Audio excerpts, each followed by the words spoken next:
আওয়ামী লীগকে ছাড়াই হয়তো ভোট হবে, কমিশন প্রধান। এটা আনন্দবাজার অনলাইন পত্রিকার একটা রিপোর্ট। রিপোর্টটা দেখে মমতাজের গানের কথা মনে পড়ছে, যে বুকটা ফাইটটা যায়। আনন্দবাজার পত্রিকার এত আফসোস কেন? আওয়ামী লীগ ছাড়াই হয়তো ভোট হবে, কি একটা দুঃখের কথা যে আওয়ামী লীগকে ছাড়াই ভোট হবে। আওয়ামী লীগকে নিয়ে ভোটের কোনো সুযোগ আছে? আওয়ামী লীগকে তো নিষিদ্ধের দাবি আসছে, অনেক রাজনৈতিক দল বলছে একে নিষিদ্ধ করতে হবে গণহত্যার দায়। এবং এটা তো 52 বছর আগে না, জামাতকে যেমন নিষিদ্ধ করে দিল, এটা তো একেবারে এখনো রক্তের গন্ধ পাওয়া যাবে।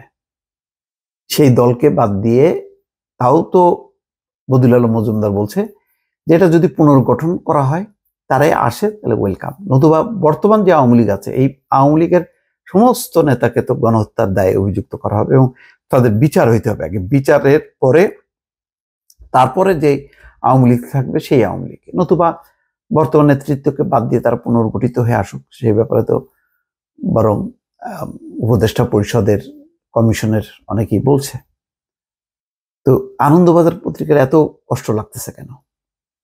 এখন যদি বলি যে ঠিক আছে, ওই এখন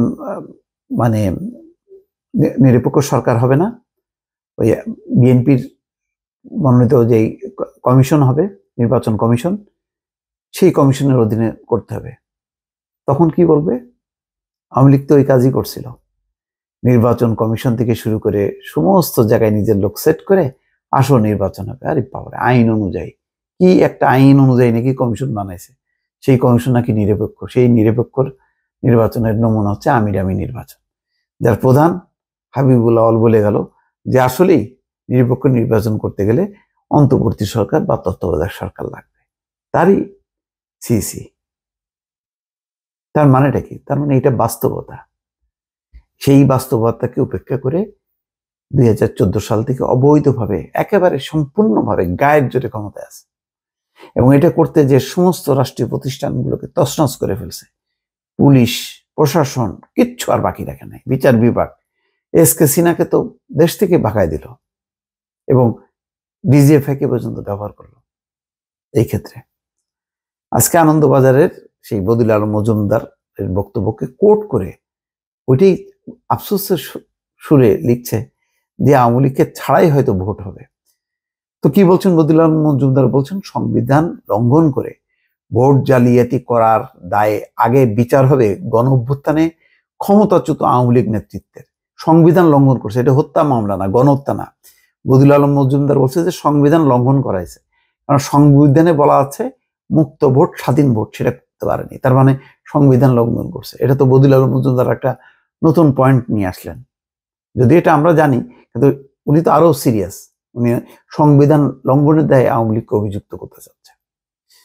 এরপরে শাস্তি ভোগ করে তবেই নির্বাচনে অংশগ্রহণ করতে পারবে তারা। তাতে আগামী নির্বাচনে শেখ হাসিনার দল যদি অংশগ্রহণ না করতে পারে তাতে কোনো অসুবিধা হবে না। সত্য, কিছু তো করার নেই। আওয়ামী লীগকে ছাড়াও জমজমাট নির্বাচন হবে, এরকম রাজনৈতিক দলগুলো আছে। বরং আওয়ামী লীগ ছিল একটা গণবিচ্ছিন্ন দল, 72টা রাজনৈতিক দল গত নির্বাচনে যায়নি, না যাওয়ার ফলে পুরো নির্বাচনটা তার নিজে নিজে করতে হয়েছে। তার সাথে যারা আছে এরা এমন সব ক্ষুদ্র ক্ষুদ্র সব কি বলে পোটলা, যে এগুলি নির্বাচন করার ক্ষমতা নেই। কিন্তু বিএনপি সেরকম, বিএনপি তখন টেনশন হচ্ছে যে জামাত ইসলামী জোট করে না জানি কি করে।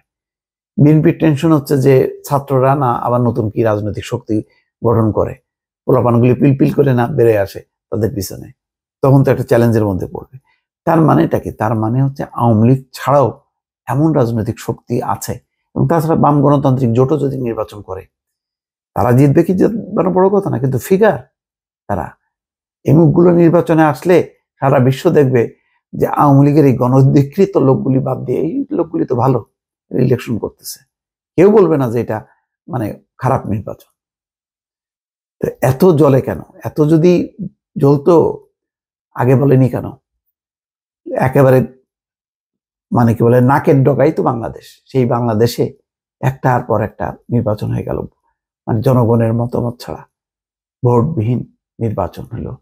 সেটা ভারত দেখলো শুধুমাত্র তার নিজের স্বার্থে, দেখলো যে যেভাবে হোক আমার হাসিনার দরকার, সে হাসিনা থাকলো। কি হলো পরে? এখন পালায় এমন জায়গায় আছে যে দিল্লি বলতে পারতেছে না যে সে আমাদের এখানে আছে, অমুক জায়গায় আছে, আমরা তাকে মর্যাদার সঙ্গে রাখছি। এই হলো অবস্থা। যাই হোক দর্শক, আর মানে বলে লাভ কি? এটা লিখছে যে আনন্দবাজার লিখছে, সুজন নামে একটি নাগরিক অধিকার সংগঠনের প্রধান বদিউল আলম দীর্ঘদিন ধরে নির্বাচনী সংস্কারের দাবিতে সরব। ক্ষমতাসীন হওয়ার 1 মাস পূর্তি উপলক্ষে অন্তর্বর্তী সরকারের প্রধান উপদেষ্টা জাতির উদ্দেশ্যে বক্তৃতায় 6টা সংস্কার কমিশন গঠনের ঘোষণা করে তাদের প্রধানদের নাম জানান। নির্বাচনী ব্যবস্থা সংস্কারের বিষয়ে কমিশনের প্রধান হিসেবে বদিউল আলমের নাম তিনি বলেন। বদিউল আলম লিখছে আবার বদিউল শনিবার একটি অনুষ্ঠানে তার বক্তৃতায় বলেন। বদিউল আলম লেখা যায় না। আচ্ছা, কি বলছে যে পূর্বে যারা ডামি নির্বাচনের আয়োজন করেছে তারা সুস্পষ্টভাবে সংবিধান লঙ্ঘনকারী। ঠিক, সংবিধান লঙ্ঘনের অভিযোগে তাদের বিচার হবে, তা না হলে আগামী দিনে দৃষ্টান্ত সৃষ্টি হবে না। চমৎকার কথা, কঠিন একটা অবস্থা। বিগত 3 জাতীয় নির্বাচন পরিচালনায় যুক্ত 10 লাখ মানুষ সবাই অপরাধী। কঠিন কথা, একদম সত্য কথা। যারা যারা এই নির্বাচন পরিচালনা করছে সবাই অপরাধী হয়ে গেছে। বদিউলের কথায় আওয়ামী লীগের সবাই কলঙ্কিত ও পলাতক। তিনি জানান বিচারে যে শাস্তির বিধান হবে তা ভোগ করে তারপরে ভোট করতে হবে আওয়ামী লীগ নেতাদের। বদিউল বলেন, আওয়ামী লীগকে বিলুপ্ত করার পক্ষে কেউ নয়, কিন্তু নির্দিষ্ট সময়ের মধ্যে তারা শাস্তি ভোগ শেষে পুনর্গঠিত হতে না পারলে তাদের ছাড়াই নির্বাচন হবে। সেই নির্বাচনের গ্রহণযোগ্যতা নিয়ে প্রশ্ন উঠবে না। ডাইরেক্ট কথা, কোনো কথার কোনো মধ্যে কোনো সাত প্যাচ নেই। কি বলবেন? মতামত দেন। এই আনন্দবাজারের তাদের রিপোর্ট আর বদিউল আলম মজুমদার ভুল বলছে? মতামত দেন দর্শক। ভালো থাকবেন। আল্লাহ হাফেজ।